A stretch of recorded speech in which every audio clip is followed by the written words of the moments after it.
after 3 months, I tested positive, and it wasn't the first time we had sex that led to the pregnancy. Like, after the first time together, I made sure we continued with the act.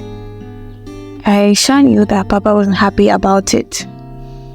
I believed that emotions was more powerful than reasoning, so every time it happened, we promised ourselves we wouldn't do it anymore. But whenever I went to his house to assist with chores, I ensured that we engaged in sexual intercourse, and this just continued happening. So as time went on, I could sense that Papa was struggling,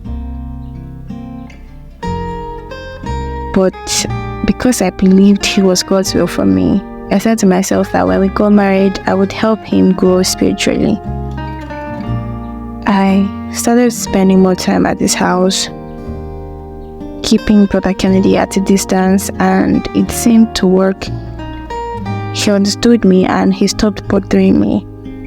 Meanwhile, Destiny had left our fellowship saying that she wasn't comfortable with the spiritual atmosphere anymore. So, okay. When I found out that I was pregnant, I had conflicting emotions. On one hand, I was happy that God had blessed my efforts, but I also saw it as a way to tie Papa down. I felt like I had achieved my goal of having him all to myself.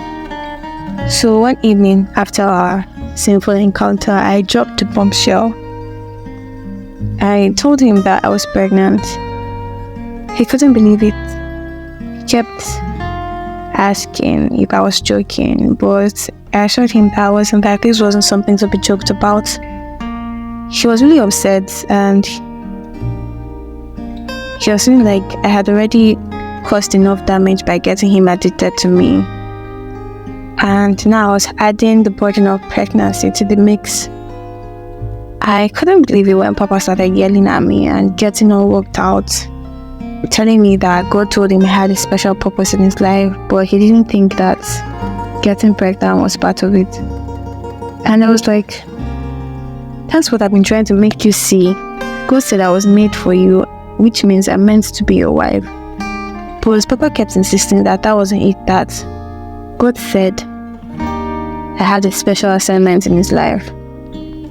God, that day Papa was crying. He was crying. Okay, he also said having a child out of wedlock would be a bad image on him, or a bad testimony, something like that. That God has shown him that he would pastor a church. I was confused on what to do, seeing him crying and kneeling and all. I had pity on him. I was like, okay, I'll have an abortion to protect your ministry, but promise me one thing. You mustn't betray me. Now, I said this knowing that I wasn't prepared to be a mother in my final year of school. So Papa reassured me that he wasn't going to betray me, and I made him swear with a Bible. I left his room that night, and the next morning, I went to a hospital far away. I lied to them that I was raped and that I needed an evacuation. So the nurses there told me that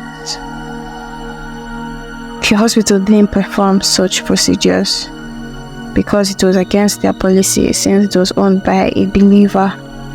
So as I was leaving, one nurse approached me and wrote down some pills I could take. She also gave me an address of a clinic outside town where I could have the abortion. So I appreciated her and traced the clinic. On reaching there, I saw that it was a dirty looking clinic. Like, the nurse I met at the reception was looking more like a cleaner instead of a nurse, and she was chewing gum like there was no tomorrow. I was like, oh my God, what am I doing?